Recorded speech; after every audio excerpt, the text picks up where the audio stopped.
भारत की कूटनीति, सैन्य नीति, अर्थनीति और शास्त्र नीति का सुदर्शन चक्र क्या चला।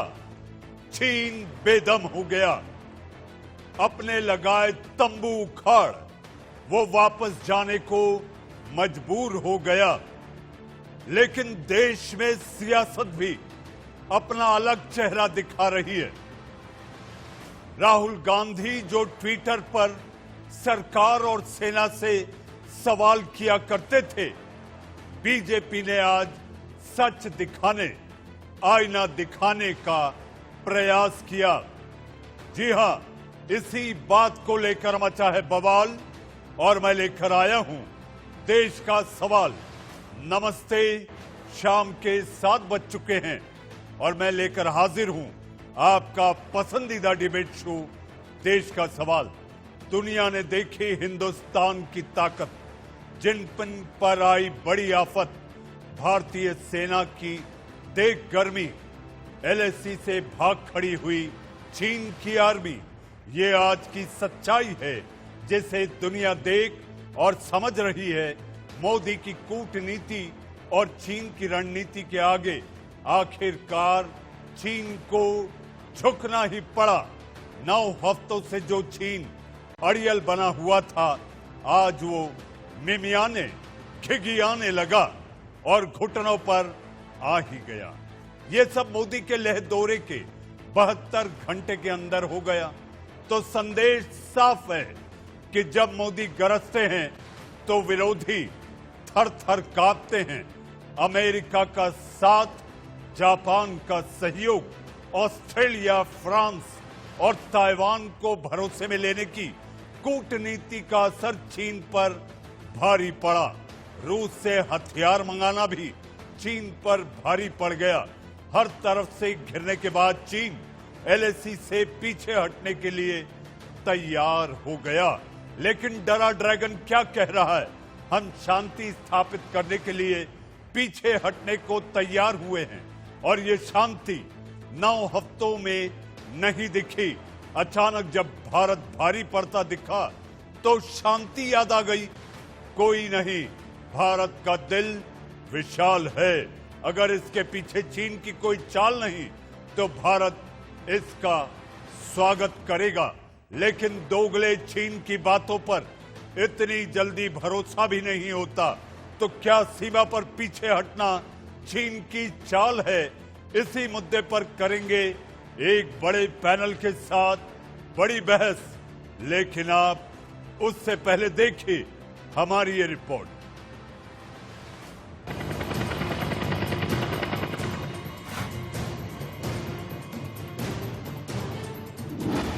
मोदी की कूटनीति कामयाब, भारत से ड्रैगन डरा बेहिसाब। भारत माता की वंदे वंदे। भारत ने सीमा पर बढ़ाई गर्मी तो पीछे हटी चीन की आर्मी।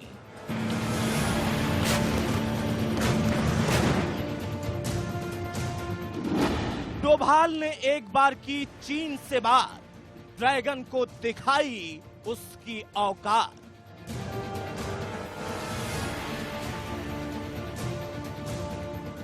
आखिरकार 9 हफ्तों के विवाद के बाद चीन झुक गया है। भारत की कूटनीति के आगे घुटने टेक दिए हैं और सीमा पर पीछे हटने के लिए तैयार हो गया है। और ये सब कुछ हुआ केवल पीएम मोदी के लद्दाख दौरे के 72 घंटे के अंदर। मोदी की कूटनीति और एनएसए डोभाल की रणनीति के आगे चीन झुक गया। चीनी सरकार की ओर से जारी बयान में कहा गया, सीमा पर शांति स्थापित करने के लिए दोनों सेनाओं ने पीछे हटने का फैसला किया है। रविवार को एनएसए अजीत डोभाल ने वांग यी से फोन पर बात की और उनको दो टूक कह दिया। ढुलमुल रवैये से काम नहीं चलेगा, बातचीत चलती रहेगी, पीछे हटने की प्रक्रिया शुरू होनी चाहिए। इस बातचीत के महज 24 घंटे के अंदर चीन में एलएसी से अपने तंबू उखाड़ने शुरू कर दिए। अभी पेट्रोलिंग पॉइंट 14 से चीन ने हटने की प्रक्रिया शुरू की है। इसके अलावा वो hot spring, Gogra post, Pangong झील समेत हर उस विवादित इलाके से पीछे हटेगा जिस पर भारत को आपत्ति है। चीन के डर का सबूत भी सामने आने लगा है। सैटेलाइट तस्वीरों में चीन के अस्थायी कैंप ध्वस्त करने और कैंप हटाने की तस्वीरें सामने आने लगी हैं। इसके अलावा एलएसी पर जो बदलाव दिख रहे हैं वो समझिए। पैंगोंग झील के पास फिंगर 4 में चीनी सेना ने पीछे हटने का पहला संकेत दिया। चीन ने अभी यहां से पूरा जमावड़ा नहीं बल्कि कुछ हद तक मौजूदगी हटाई है। चीन ने फिंगर 4 पर अपनी पोजीशन को कुछ हिस्सों में बांट लिया है। फिंगर 4 के पास चीन ने करीब अपनी 62 नई पोस्ट को हटा लिया है। 10 मई के बाद से चीन ने करीब 300 नई पोजीशंस तैनात कर ली थीं। चीन ने आधिकारिक बयान जारी करके कह दिया कि पीछे हटने का कारण शांति स्थापित करने की कोशिश है। इसके तहत सैनिकों को वापस हटाने की प्रक्रिया शुरू की गई है। लेकिन पलटू चीन और धोखेबाज चीन पर अब भी भरोसा करना जल्दबाजी होगी, क्योंकि 5 जून को बातचीत के बाद भी 15 जून को चीन ने गलवान में साजिश रची थी जिसमें हमारे 20 जवान शहीद हो गए थे। 9 हफ्तों का विवाद अचानक पीएम मोदी के आक्रामक होने के 72 घंटे के अंदर खत्म होने लगा। ये पीएम मोदी की कूटनीति की बहुत बड़ी जीत है। अब चीन में जिनपिंग के खिलाफ भी मोर्चा खुलना शुरू हो गया है। कम्युनिस्ट पार्टी के नेता ने दावा किया कि 15 मई को गलवान में भारतीय जवानों ने चीन के 100 जवानों को ढेर कर दिया था। भारत की जीत और चीन की हार एक सबक है कि अब विस्तारवाद का नहीं विकासवाद का युग है और भारत अब 1962 वाला नहीं मोदी का हिंदुस्तान है। ये बात 9 हफ्ते के अंदर चीन तो समझ गया, लेकिन देश की विपक्षी पार्टियां अभी इसको नहीं समझ पा रही।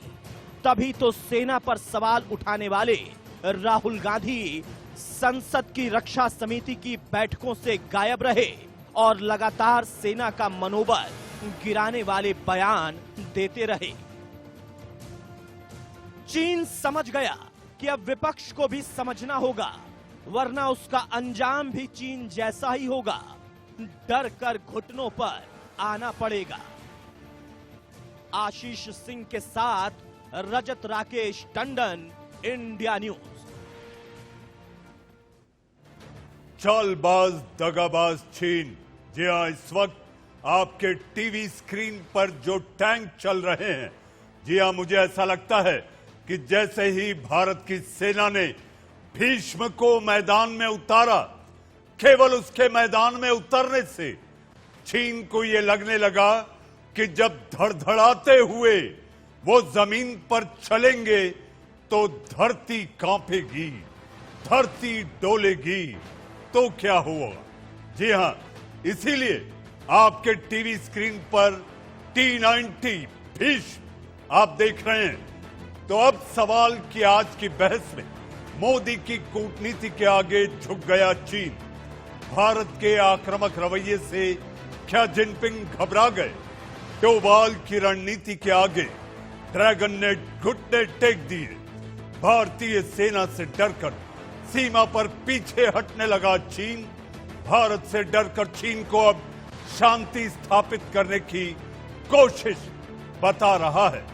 जी हां, इसी पर एक बड़े पैनल के साथ हम बहस शुरू करेंगे, लेकिन उससे पहले आपको एक ऐसा फैक्ट, एक ऐसा इतिहास बताना चाहते हैं जो सुनकर आप हैरान हो जाएंगे।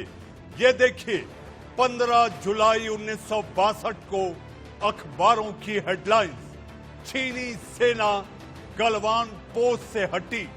ये 15 जुलाई 1962 की हेडलाइंस है और शायद कल के अखबारों में भी यही हेडलाइंस होगी कि मोदी की कूटनीति से डरकर चीन ने गलवान से अपने कैंप हटाना शुरू किए। आज इसी मुद्दे पर बहस करने के लिए मेरे साथ मेहमानों का एक बड़ा पैनल है। आपके टीवी स्क्रीन पर बीजेपी प्रवक्ता आरपी सिंह, आपके टीवी स्क्रीन पर मेजर जनरल जेकेएस परिहार, आपके टीवी स्क्रीन पर Praful Bakshi retired wing commander, आपके टीवी स्क्रीन पर अतुल लोंढे कांग्रेस के प्रवक्ता और बड़े सुलझे अंदाज में अपनी बेबाकी से भारत की कूटनीति का विश्लेषण करने वाले पूर्व राजनयिक डॉक्टर दीपक वोरा भी हमारे साथ हैं। डॉक्टर दीपक वोरा और आप सभी मेहमानों का आज बहुत बहुत स्वागत है। डॉक्टर वोरा, भारत की कूटनीतिक जीत, डिप्लोमेटिक प्रेशर्स के सामने झुका चीन, अब यह माना जाए कि भारत की साम और दाम नीति काम आ गई, दंड की जरूरत ही नहीं पड़ी। बहुत खुशी है मुझे, गर्व की बात है कि आपके कार्यक्रम में, इस विशेष कार्यक्रम में, खासतौर जब आप हैं अवस्थी साहब एंकर कर रहे हैं, बहुत अच्छा लगता है। तीन चीजें हैं चीन क्यों पीछे हटा है। पहली मिलिट्री है, जो विशेषज्ञ आपके साथ मौजूद हैं वो सब ये जानते हैं। कुछ लोग चीन के जो पिट्ठू हैं, चमचे हैं, हमें कहते थे कि उनकी फौजी ज्यादा हैं, नंबर्स ज्यादा हैं, हथियार ज्यादा हैं, इतनी पनडुब्बियां हैं, वो है सब कुछ, वो सब सही है, लेकिन सबसे बड़ी चीज फौज के लिए होती है तजुर्बा, एक्सपीरियंस। चीन आखिरी जंग लड़ा था 41 साल पहले, जब वियतनाम ने उसकी पिटाई की थी, और जो नौजवान सैनिक थे उसके, वो सब रिटायर हो चुके हैं। हम लड़े थे 21 साल पहले कारगिल में, जब हमने पछाड़ के पाकिस्तान को हटा दिया था, और हमारे नौजवान सैनिक उस समय यंग ऑफिसर्स आज कर्नल्स हैं और ब्रिगेडियर्स हैं। हमारे पास तजुर्बा है, उनके पास नहीं है, इसीलिए ये पहली चीज है। दूसरी, जो पॉलिटिकल लीडरशिप, डिसाइसिव लीडरशिप जो चीन ने देखी है, वो बौखला गया है। आपके प्रधानमंत्री खुद बॉर्डर पे गए हैं, वहां पे हौसला अफजाई की है उन्होंने सैनिकों की। चीन का कोई भी बड़ा लीडर वहां नहीं गया। उनकी पीपल्स लिबरेशन आर्मी कह रही है, क्या हम केवल बकरे हैं जिन्हें सैक्रिफाइस किया जाता है, कोई भी परवाह नहीं करता हमारी। यहां तक कि अभी उन्होंने ये भी स्वीकार नहीं किया कि उनके लोग मारे गए हैं। सर, आज से अगले साल, उसके बाद हमेशा के लिए हम याद रखेंगे हमारे 20 जवान जो शहीद हुए। शायद हम उसको गालवान डे के रूप में मनाएंगे। वो लोग कुछ नहीं कर सकते, वो स्वीकार नहीं करते। और तीसरा, जो आर्थिक वार किया है आपके प्रधानमंत्री ने, लोग मुझसे कहते हैं कि आपने उनके 59 ऐप्स को बैन कर दिया, इससे क्या फर्क पड़ता है। मैं बताता हूं सर, चीन का जो ट्रेड सरप्लस है सबसे ज्यादा किसी देश के साथ है यूनाइटेड स्टेट्स, और नंबर 2 उनका ट्रेड सरप्लस सबसे ज्यादा भारत के साथ है। तो एप्स बैन करने से क्या होता है, मैं केवल एक ऐप का आपको उदाहरण देता हूं। वो टिक टिक टिक टॉक टॉक टॉक कोई ऐसा ऐप है उनका, उनके लगभग 80 करोड़ लोग हैं जो प्रयोग करते हैं, 1/4 हिस्सा भारत में है। उसकी पेरेंट कंपनी का $100 बिलियन, $100 बिलियन का मार्केट वैल्यूएशन था। जब हमने उस पर प्रतिबंध लगाया, वो 50 बिलियन तक रह गया। और अगर 2-4 और बड़े देश जहां स्मार्टफोन का इस्तेमाल होता है वो प्रतिबंध लगा देंगे, वो कंपनी बंद हो जाएगी। तो ये तीनों चीजों का जो मिलन है, कन्वर्जेंस है, संगम है, उसके कारण चीन पीछे हट रहा है। आपका यह सवाल था कि क्या हमें उन पे भरोसा करना चाहिए? जी नहीं, जब तक हम वेरीफाई नहीं कर सकते हम उन पे भरोसा नहीं करेंगे, क्योंकि झूठ बोलना उनकी फितरत है। सर, जो उन्होंने किया है, भले ही हम इस बार उनको माफ कर दें, हम भूलेंगे कभी नहीं, हम याद रखेंगे। ये वादा है हर भारतवासी का। ये केवल सरकार का नहीं है, ये केवल इस पार्टी का नहीं है, ये केवल डिप्लोमेटिक सर्विस का नहीं है, ये पूरे देश का है। और जो आपने डिप्लोमेटिक सक्सेस लिया है, चीन का आज एक दोस्त नहीं है दुनिया में। मैं तो बस यही कहूंगा सर, जब आपका दुश्मन गलती करता है उसे रोकिए मत। जी डॉक्टर वोरा, फिर एक बार आपका बहुत बहुत धन्यवाद। बेहतरीन अंदाज और तरीके से सारी बातों को परत दर परत एक एक कर आपने समझाया। आपके टीवी स्क्रीन पर मेरे अपने सहयोगी आशीष सिंह, जो लगातार डिफेंस के साथ एमईए करते हैं और एमईए कवर करने के साथ साथ स्ट्रैटेजिक अफेयर एडिटर हैं हमारे। आशीष, आप लोगों को बताऊं कि मैंने जो 1962 की खबर आपको जो बताई थी, आशीष, कल की हेडलाइंस अखबारों की क्या होगी? क्योंकि 1962 की जो क्लिप आपके आने के पहले हमने दिखाई, वो देने वाले भी आप ही थे। जी बिल्कुल मनीष जी, और जिस तरह से वोरा जी ने कहा वो एग्जैक्टली बहुत ही अच्छे से उन्होंने संक्षेप में ये किया, एक्सप्लेन किया दर्शकों को कि चीन ट्रस्टेड नहीं कर सकता। जहां तक बात रही आपने जो क्लिप की बात कही, आज से ज्यादा उसका मायना और उसके कॉन्टेक्स्ट को हमने कभी शायद पहले रियलाइज नहीं किया था, जो अब हम कर रहे हैं कि ठीक 58 साल पहले 15 जुलाई 1962 में 15 जुलाई 1962 में ये हेडलाइन थी कि चीन विड्रॉज ट्रूप्स फ्रॉम गैल्वन, और यही अब कल भी न्यूज़पेपर्स की हेडलाइन होगी, टीवीज में और डिजिटल में तो आज ऑलरेडी है।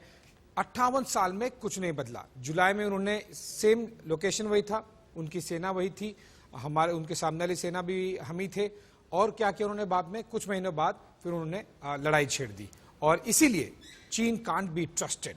और ये एक अपिंग द एंटे, और कंटिन्यूसली जिस तरह से प्रेशर बनाए रखे, जिस तरह से वोरा जी ने बोला, चौतरफा घेरने वाली बात, चाहे वो स्ट्रैटेजिक डोमेन की हो, इकोनॉमिक डोमेन की हो, इंटरनेशनल अलायंस के थ्रू हो, इसी मोमेंटम को बनाए रखना है, चाहे वो भारत हो या अमेरिका या कोई भी देश। जहां ढील पड़ी वहां पर चीन वापस से वही 62 वाली हरकत कर सकता है। जी जी आशीष, मेरे साथ मेजर जनरल JKS परिहार। जनरल साहब, साम दाम से ही काम हो गया, दंड देने की जरूरत ही नहीं पड़ी, साम दाम से ही चीन घबरा गया। जनरल परिहार। मैं आपको कल भी बोला था, पिछले 15 दिन से मैं यही कह रहा हूं कि जिस तरह से हमारी आर्मी सेकेंड इनिंग अच्छा खेली है, डिप्लॉयमेंट, रैपिड डिप्लॉयमेंट हुआ, इतने ट्रूप्स और आर्मर्ड आर्टिलरीज, देन एयर सारा वहां पर जितना हमारा एंटर हुआ है, उसके बाद में कोई गुंजाइश ही नहीं थी कि वहां पे कोई वार होगा, कोई पॉसिबिलिटी नहीं। वो चाइना को पता है कि इस स्ट्रेंथ की ट्रूप्स जो 1 लाख के करीब हो गए, उनके पास 12 लाख है नहीं यहाँ पर, और वहां लगा भी नहीं सकते, जीत ही नहीं सकते।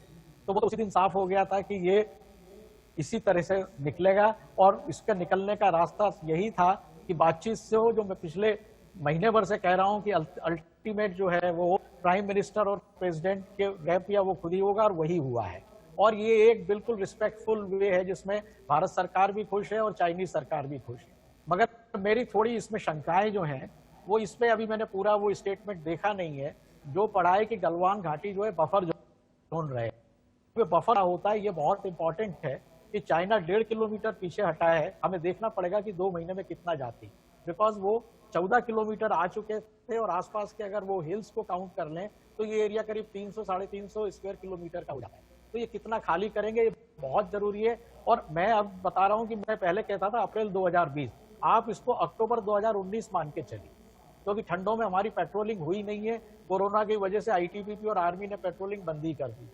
तो ये जो पोजीशन है, कल मैंने पढ़ा था कि चाइना ने ऑफर किया है कि वो फिंगर 6 तक आने को तैयार है, मगर हमारी कमांड जो है वो फिंगर 8 तक उनको वापस फेंकने की होनी चाहिए। तो ये 2 चीजें मान के चलता हूं कि भारत सरकार को इस पे बहुत ही ध्यान रखना होगा और उनको पीछे करना होगा। जी जन साहब, डिसएंगेजमेंट कैसे होगा, इस पर भी हम चर्चा करेंगे। हमारे साथ रिटायर्ड विंग कमांडर, रक्षा विशेषज्ञ प्रफुल्ल बख्शी साहब हैं। बख्शी साहब, लहरों पर चलते तैरते किले, आसमान में एटम बम लेकर उड़ रहे फाइटर जेट, इसी ने क्या चीन का जो हौसला था उसको पस्त कर दिया? बख्शी साहब, देखिए, अगर ये बात चीन से पूछेंगे तो वो कहेगा नहीं, पर ये बात यही है कि उसको सोचा भी नहीं था कि nuclear carriers with nuclear weaponry, fighter aircraft, एक में तो 100 फाइटर्स हैं, all nuclear capable, nuclear submarines हमारी तरफ से भी, right from Bay of Bengal to South China Sea. इस समय चाइना के पास और कोई चारा नहीं है, और जो स्टैंड इंडिया ने लिया हुआ है, और डायरेक्टली जो उनका टैक्टिकल बैटल एरिया में उनकी पोजीशन वीक है, ना उनको एयर सपोर्ट ढंग से मिल सकता है, ना ही वो उनको लॉजिस्टिक ढंग से मिल सकेंगे। जब हम काट देंगे तो China, deeming discretion the better part of valor, they have decided to agree to go back. But question ये है, हमें सतर्क रहना पड़ेगा, सांप मरते वक्त भी डंक काट सकता है, तो ये हमको ध्यान से उसके ऊपर पाँव रखना पड़ेगा। ये कैसे करके इस पर नजर रखना जरूरी है बख्शी साहब। बख्शी साहब, इस पर नजर रखना जरूरी है, क्योंकि ये हमारी बहस का शुरुआती राउंड है। हमारे साथ सियासी मेहमान भी हैं, और जहां तक आज चीन से ये जो खबर आई कि वो पीछे हटेगा, लेकिन हमारी सियासत में एक अलग प्रकार का भूचाल सा मचा है। अतुल लोंढे, अतुल जी, चीन पीछे हटेगा ये राहुल गांधी को यकीन होगा?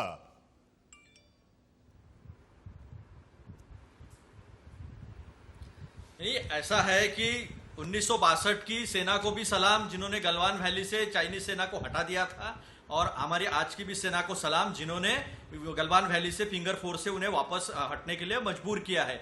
लेकिन सवाल यहां खड़ा होता है मनीष जी कि झूठ कौन बोल रहा था फिर? प्रधानमंत्री जी ने कहा था कि हमारी सीमा में कोई घुसा नहीं है, प्रधानमंत्री जी ने कहा था किसी पोस्ट को लिया नहीं है, तो फिर हट कहां से रहा है चाइना हट कहां से रहा है? यह सवाल जरूर खड़ा होगा। और जहां तक बात है, जो दिन भर से बातें चल रही है, 2-3 बातें मैं आप बता दूं। मुरली मनोहर जोशी जी की कमेटी थी, एस्टीमेट कमेटी, और एक डिफेंस कमेटी खंडूरी जी की थी। उन्होंने जो सलाह दी थी सरकार को, उसका उन्होंने क्या कहा? उसका उन्होंने शस्त्रों से लेकर सारी बातें उठाई। ये सेना के पीछे से वार करते हैं, सियासी वार। इन्होंने अभी तक 15 लाख रिटायर्ड अतुल जी, सवाल तो आप पर, आपके नेता पर आज बहुत बड़े उठे। आपके नेता पर जो सवाल उठे हैं अतुल जी, अतुल जी, आपके नेता पर जो सवाल बीजेपी ने उठाई है, अगर आप चाहते हो तो मैं आरपी सिंह जी से कहूं कि वो सवाल दोहराएं। आरपी सिंह जी, अतुल लोंढे जी को आप ये बताइए कि उनके पार्टी के नेता पर आपके पार्टी के अध्यक्ष ने क्या सवाल उठाए हैं? आरपी जी। अतुल जी, बड़ा स्पष्ट है, आपके नेता है राहुल गांधी, वो बोगस गांधी हैं। कल उनको टाइम पास करना है, उनको राजनीति नहीं करनी, उनको सामाजिक काम करना नहीं। अगर करना होता तो जिस स्टैंडिंग कमेटी को मेंबर हैं डिफेंस के ऊपर, उसकी एक भी मीटिंग नहीं अटेंड की। 11 की 11 मीटिंग उन्होंने छोड़ी है, एक मीटिंग अटेंड नहीं की। वो जब हमारे लोग, हमारे पार्लियामेंटेरियंस बॉर्डर पर जाते थे तो उनके साथ गए नहीं। जब सेना के फोर्सेस के अध्यक्ष आकर उनको आकर ब्रीफ करते थे, उन्होंने वो मीटिंग अटेंड करी नहीं। तो बड़ा स्पष्ट है, उनको असल में जो फीड किया जाता है कम्युनिस्ट पार्टी ऑफ चाइना से, वो सुबह उठते उसको ट्वीट यहाँ कर देते हैं। उनका एक एमओयू साइन है, वो एमओयू को लागू कर रहे हैं। 2008 का उनका एमओयू साइन है, उसको वो बिल्कुल सबसे लागू करें कि हम एक दूसरे के साथ सहयोग करेंगे, कॉपरेशन करेंगे, और जरूरत पड़ेगी हम आपका पूरा साथ देंगे। आरपी जी, अतुल जी और मेरे मेहमान ये जान ले कि अभी मुझे एक छोटा सा ब्रेक लेना है। ब्रेक के उस पार हम चर्चा करेंगे। चर्चा में हम आपको चर्चा करने से पहले, ब्रेक पर जाने से पहले हम आपको ये बता दें कि पीछे हटना, जिसे अंग्रेजी में डिसएंगेजमेंट कहते हैं, इसको लेकर हम इस बात का ध्यान रखेंगे कि ये एक प्रक्रिया का हिस्सा है, और ये बातचीत में हमारी उत्तेजना से कोई भी शब्द इस बातचीत को अगर कहीं प्रभावित करे, इसका हम पूरा ध्यान रखेंगे। अब वक्त है एक छोटे से ब्रेक का। ब्रेक के बाद देश का सवाल लगातार जारी है। दर्शकों के लिए एक अच्छी खबर, इंडिया न्यूज और पेटीएम फर्स्ट गेम्स मिलकर एक क्विज लेकर आ रहे हैं। इस क्विज में आपसे रोज इंडिया न्यूज के शाम 7 बजे, रात 8 बजे और रात 9 बजे के बुलेटिन में सवाल पूछे जाएंगे। इसके जवाब पेटीएम फर्स्ट गेम्स पर देने वाले लकी विजेताओं को पेटीएम फर्स्ट गेम्स ऐप के जरिए 10 लाख रुपए तक का इनाम दिया जाएगा। आज का सवाल आपके टीवी स्क्रीन पर। इंडिया न्यूज के डिबेट शो देश के सवाल के एंकर का नाम क्या है?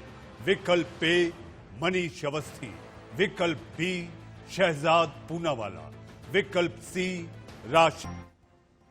ब्रेक के बाद देश का सवाल में आपका फिर एक बार स्वागत है। मेरे साथ मेहमान लगातार बने हुए हैं। आपके टीवी स्क्रीन पर डॉक्टर दीपक वोरा, आपके टीवी स्क्रीन पर Ashish Singh, RP Singh, Atul Londhe, retired wing commander रक्षा विशेषज्ञ प्रफुल्ल बख्शी साहब। सबसे पहला सवाल डॉक्टर वोरा आपसे, भारत की कूटनीति, भारत की सैन्य नीति, अर्थनीति, शास्त्र नीति और आखिर में अजीत डोभाल की बातचीत कितना बड़ा करिश्मा आपको लगता है? ये बहुत ही अच्छा हुआ है। हमने दिखा दिया है कि इस बार इस मामले में पूरी तरह से एक पॉलिसी है पूरे देश की। सर, संदेश जो मिल रहा है, अवस्थी साहब एक बार फिर आपका धन्यवाद करता हूं, आपने मुझे मौका दिया है। पूरी दुनिया को संदेश ये मिला है कि जब चीन अपने आप को ज्यादा शक्तिशाली समझता है तो धौंसिया देश बन जाता है, धौंस जमाता है, और जब आप उसके सामने खड़े हो जाते हैं तो भीगी बिल्ली की तरह पीछे हट जाता है। ये संदेश पूरी दुनिया को दिया है, पूरी दुनिया कभी नहीं भूलेगी। बस एक चीज मैं और कहना चाहता हूं कि मई के आखिरी सप्ताह में उनकी 13वीं National Communist Party of China की नेशनल कांग्रेस हुई थी, 27 या ऐसी कुछ मई को। प्रधानमंत्री ली क्याकांग ने 3 चीजें बड़ी कही थी। उन्होंने कहा था कि सबसे पहले हमने अपनी फौज की वफादारी को बढ़ाना है, यानी उनको भरोसा नहीं है अपनी फौज पे। दूसरा, उन्होंने कहा था जो भ्रष्टाचार है कम्युनिस्ट पार्टी के अंदर हमारे कार्डर्स में, उसको कम करना। और तीसरा, उन्होंने कहा था हमारी इकोनॉमी को जबरदस्त तमाचा लगा है इस वायरस के कारण, उसको हमने ऊपर बढ़ाना है। उन्होंने कहा 60 करोड़ श्रमिक हैं हमारे देश में जिनकी एम्प्लॉयमेंट फ्लेक्सिबल है, यानी जिनके पास परमानेंट नौकरियां नहीं है। ये अंदर से खोखला है देश सर, ये साइकोलॉजिकल डोमिनेशन चाहता है, इसकी वो ताकत नहीं है, दिखाने की कोशिश करता है। उसके जो चमचे हैं वो बताएंगे ये मत करिए, वो मत करिए। चीन बहुत शक्तिशाली है। आज से 12 साल पहले अमेरिका से कहा था कि दुनिया को 2 हिस्सों में बांट लेते हैं, एक आपका एक मेरा। क्या यह आपके पिताजी की जागीर है देश कि दुनिया के आप उसको बांट सकते हैं? अमेरिका ने मना किया था। तो मैं कहना चाहता हूं जो डोवाल साहब ने किया, प्रधानमंत्री साहब ने किया, आपके विदेश मंत्री ने किया है, वो दुनिया को साबित कर दिया कि कूटनीति भारत की बहुत ही सक्सेसफुल है और दुनिया उसकी तारीफ कर रही है। जी डॉक्टर वोरा, मैं आऊंगा आपके पास। मेरे साथ चूंकि रक्षा विशेषज्ञ मेजर जनरल JKS परिहार और बख्शी साहब भी हैं। जल साहब, आखिर डिसएंगेजमेंट की जो प्रक्रिया होती है, क्या वो कागज पर लिखा जाएगा? कोई एग्रीमेंट होगा? कैसे होगी? बफर जोन की बात आपने की थी, कैसे अब ये मसला आगे बढ़ेगा? ये मेरा ख्याल से इसमें करीब 2 महीने तो लगेंगे डेफिनेटली। जब इतना ज्यादा डिप्लॉयमेंट होता है तो उसमें टाइम लगता है, और इसमें बाकायदा जो ये कोर कमांडर लेवल की टॉक हो रही है उस पर ये फाइनलाइज होगा कि किस लेवल पे जाएगा। जो डायरेक्शंस जो हैं वो PMO के और वहां से उनकी मिलिट्री कमीशन के तरफ से आएंगे, तो उसके अंदर होगा। तो मेरी बड़ी जिसने कही है कि बफर जोन कितना बड़ा बनता है वो हमारे लिए बहुत ही इंपॉर्टेंट है आगे के लिए। और चाइना की ये आदत रही है, उसने यही काम पिछले कई सालों से करा है। 87 में भी डिसएंगेजमेंट हुआ, 2013-14 में हुआ, 2017 में। तो ये आपको ध्यान रखना पड़ेगा कि ये LST को बदलने की उनकी कोशिशें चलती रहेंगी, आप उन पर भरोसा नहीं कर सकते। और इसलिए हमारा जो है ये होना चाहिए कि हमें अपने ट्रूप स्ट्रेंथ को जो है DSDOB रोड के पहले इसको बढ़ाना पड़ेगा। हमें ज़्यादा आर्मी रखनी पड़ेगी और शौक के बीच में, और हमें ध्यान रखना पड़ेगा कि देपसोंग, देमचोक और चुमार में चाइना कोई एक्टिविटी ना करे। और जो ससेरा रोड बन रहा है ग्लेशियर की बेस जोड़ना बहुत जरूरी है, पेट्रोलिंग को बढ़ाना बहुत जरूरी है। और सबसे महत्वपूर्ण चीज, एक आधा मिनट दीजिए, सबसे महत्वपूर्ण चीज है कि ITBP और मिलिट्री में और अच्छे कोऑर्डिनेशन की जरूरत है, क्योंकि ITBP होम मिनिस्ट्री के अंडर में रहती है, मिलिट्री डिफेंस मिनिस्टर में। ग्राउंड लेवल पे इनके कोऑर्डिनेशन में कुछ तालमेल की और जरूरत है। और लास्ट बट बहुत ही इंपॉर्टेंट है कि जो हमसे चूक हुई है, हमारे जो लूप होल इंटेलिजेंस एक्टिविटीज में रहे हैं, उनको हम पहचाने और उनके सख्त कार्रवाई करके उनको ठीक करें। जी जनरल साहब, retired wing commander Praful Bakshi साहब, जैसा कि अभी जनरल साहब ने कहा कि ये डिसएंगेजमेंट वाली प्रक्रिया के तहत जस की तस चीजें अभी बने रहना जरूरी है, यानी कि हमारे जितने लड़ाकू विमान हैं, Su-MKI, अपाचे, जगुआर्स, मेग, ये सब बने रहेंगे। देखिए, ये जो है आपके हमने चैनल पे पहले भी बोला था कि अब जब यहाँ पे आ गए हैं, हमारे को ये स्ट्रॉन्ग बेस बनेंगे as operational cantonment, not family cantonment, operational cantonment बनेंगे आर्मी और एयरफोर्स के। और ये ज्यादा लॉजिस्टिक्स और ज्यादा कम्युनिकेशन के तहत होंगे। और जिस तरीके से हमारे को सर्वेलेंस की और जरूरत है, और सर्वेलेंस की बात करेंगे। और हमने एक सबसे बड़ी बात करनी है, अगर हमारे पास tactical satellite missile tactical satellite monitor होता तो हमारे को उनकी सैटेलाइट सिचुएशन बहुत पहले पता चल जाती। ये हमारी लिस्ट में था, पर हमने इसको लाने में देर कर दी है। ये बहुत जरूरी है हमें टैक्टिकल सैटेलाइट मॉनिटर। और बाद में जो जनरल साहब ने अभी बात करी, ये मैं सालों से बोलता आ रहा हूं कि हम जब फौज को और पैरामिलिट्री को इकट्ठा रखते हैं, एक चेन ऑफ कमांड होना। ये चीन ने ही हमारी हंसी उड़ाई है। जब आईटीबीपी को हिलाने की बात हुई थी तो उसने मना कर दिया था कि मैं होम मिनिस्ट्री के अंडर में हूं। चीन ने हमारी खिल्ली उड़ाई थी। ये हमारे को बीएसएफ के साथ में वेस्टर्न बॉर्डर में और आईटीबीपी के साथ में इधर एक कमांड एंड कंट्रोल लाना पड़ेगा, चाहे लोगों को बुरा लगे, क्योंकि टर्फ बिल्डिंग भी तो हमारी आदत है, हमें उसको ओवरकम करना पड़ेगा किसी भी हालत में। जी जी जी बख्शी साहब, अतुल लोंढे, ब्रेक के पहले आपकी और आरपी सिंह जी की जो बात हो रही थी, मुझे याद आता है वायनाड से चुनाव जीतने के बाद आपके पार्टी के नेता, रक्षा समिति की 11 बैठकें हुई, उससे नदारत, फील्ड विजिट हुई, उसमें नहीं गए, लेकिन सवाल पे सवाल रक्षा के मामलों को लेकर एक के बाद एक लगातार जरूर दागते रहे भारत चीन तनाव के दौरान।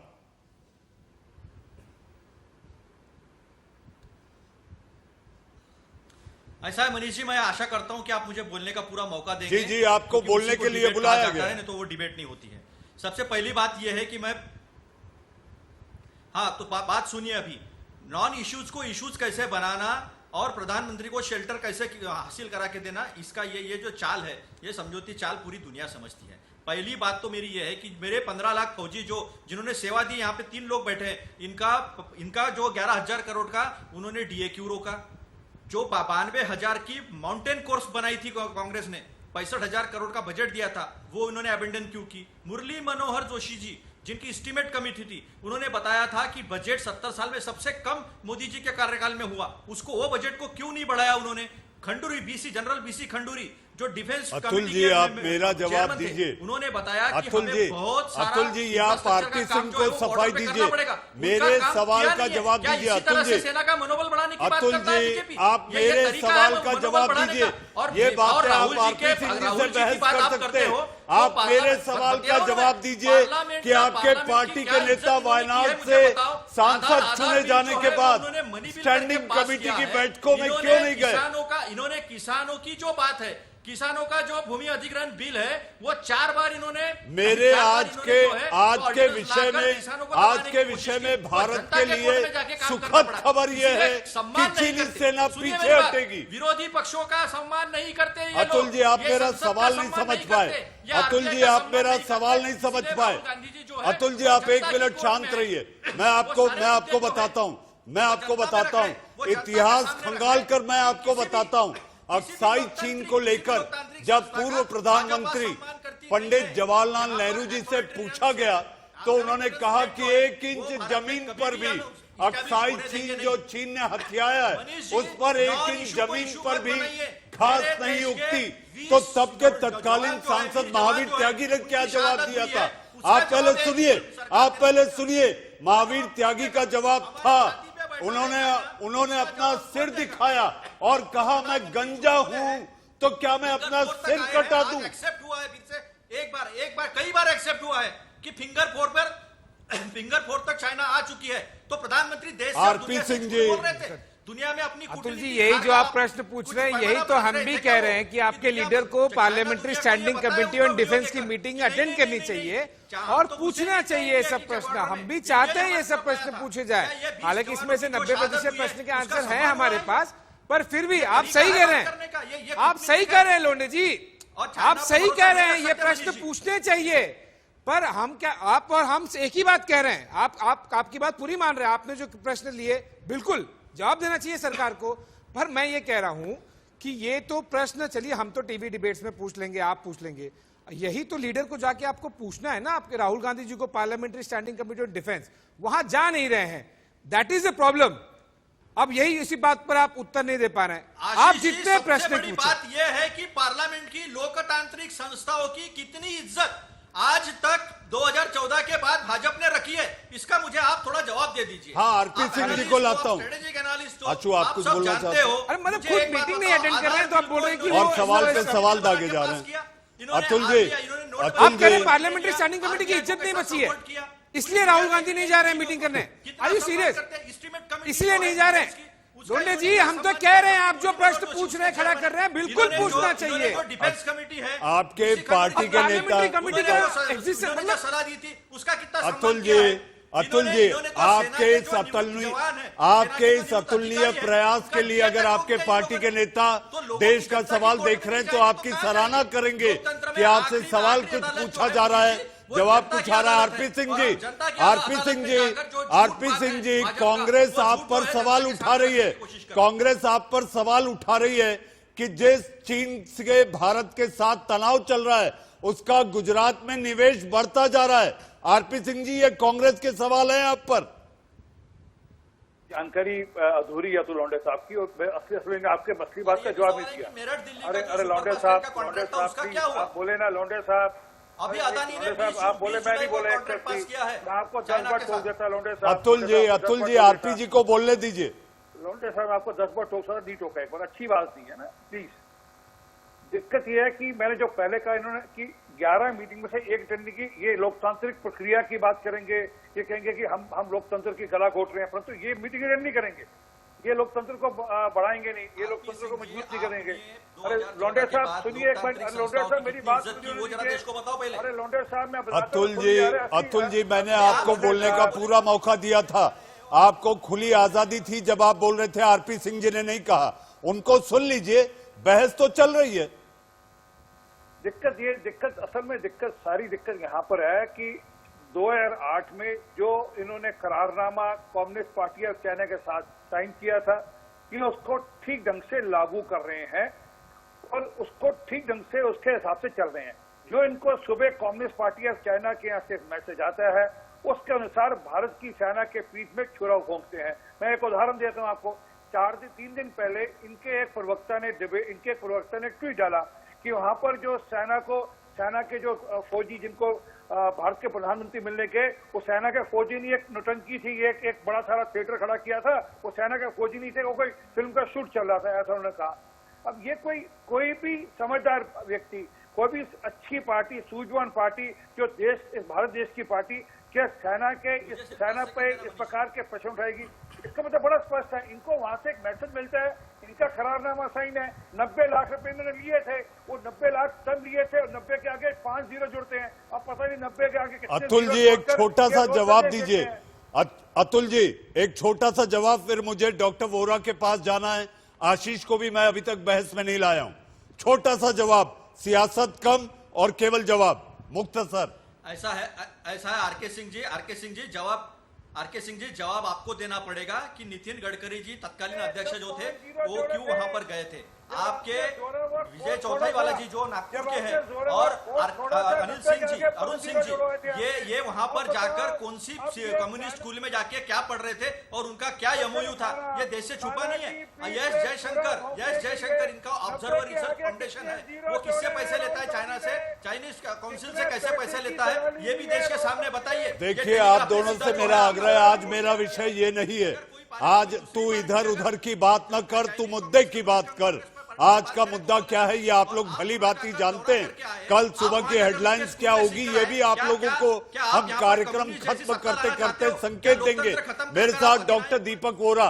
डॉक्टर वोरा, भारत और अमेरिका की दोस्ती, भारत और अमेरिका के प्रगाढ़ रिश्ते, भारत और अमेरिका को लेकर अमेरिका जिस तरह से पोस्चरिंग कर रहा था, आत्मीयता दिखा रहा था, आपको लगता है कि चीन पर यह भी एक बड़ा दबाव था?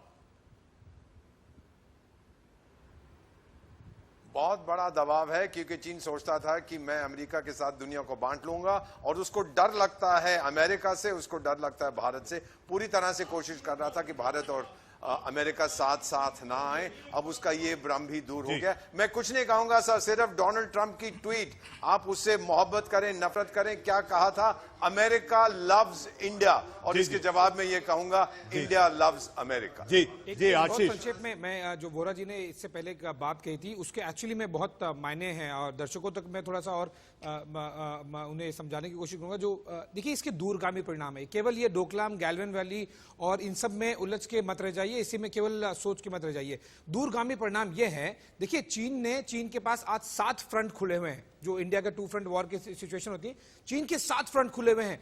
किसी भी फ्रंट से उसने कदम पीछे नहीं हटाए, इंक्लूडिंग यूएस के जो एयरक्राफ्ट कैरियर्स हैं रूजवेल्ट और निमिट्स, उसके सामने भी चीन ने अपने दो अलग अलग एटलीस्ट क्लेम किया कि उन्होंने so called aircraft carrier killers DF-21-6 and DF-21D, ये जो इनके एयरक्राफ्ट कैरियर के मिसाइल्स लगा दिए। केवल और केवल भारत ने ही मजबूर किया है चीन को 2 कदम पीछे के लिए। ये मैटर ऑफ सब डिस्कशन है कि एक नहीं 4 लोकेशन, 1 किलोमीटर नहीं 2 किलोमीटर, वो आगे होता रहेगा। इट्स अ प्रोसेस, जैसे कि आपने बताया। लेकिन इसके दूरगामी परिणाम ये होंगे, भारत का आज जो लेवल है, वैल्यू है, स्टेटस है इंटरनेशनली, वो बहुत ऊपर जा रहा है। और इसका मतलब यह है कि चाहे वो यूएस हो, फ्रांस हो, इजराइल हो, जितने भी बड़े कंट्रीज हो, आज मजबूर हो गए हैं सब लोग जो पहले भारत की इज्जत थी उससे और ऊपर मानने के लिए, लोहा मानने के लिए, समझने के लिए। जी आशीष, मुझे देश का सवाल खत्म करना है जी। लेकिन आज जैसा कि हमने कहा कि हमने इतिहास को खंगाल कर 1962 के इराक की वो एक क्लिपिंग यानी कि अखबार की हेडलाइंस बताई थी। अगर मैं आशीष सिंह, एक डिफेंस करने वाले जर्नलिस्ट, एक स्ट्रेटेजिक अफेयर देखने वाले जर्नलिस्ट, मैं अगर पूछूं आशीष कल के अखबारों की क्या हेडलाइन होगी? जो दर्शक हमारे टीवी स्क्रीन पर देख रहे हैं, ये 15 जुलाई 1962, उसका हेडलाइन है Chinese troops withdraw from Galwan post. काफी कुछ बदल गया है जमीन पर। 7 जुलाई 2020 की हेडलाइन होगी 2 days after prime minister Modi visits Leh, Chinese troops withdraw from Galwan post. जी अब बहुत बहुत धन्यवाद आप सभी मेहमानों का देश का सवाल में शामिल होने के लिए। डॉक्टर वोरा, प्रफुल्ल बख्शी और मेरे साथ अतुल लोंडे, आरपी सिंह और मेजर जनरल JKS परिहार और आशीष आपका भी हेडलाइंस बताने और समझाने के लिए बहुत बहुत धन्यवाद। अब वक्त है छोटे से ब्रेक।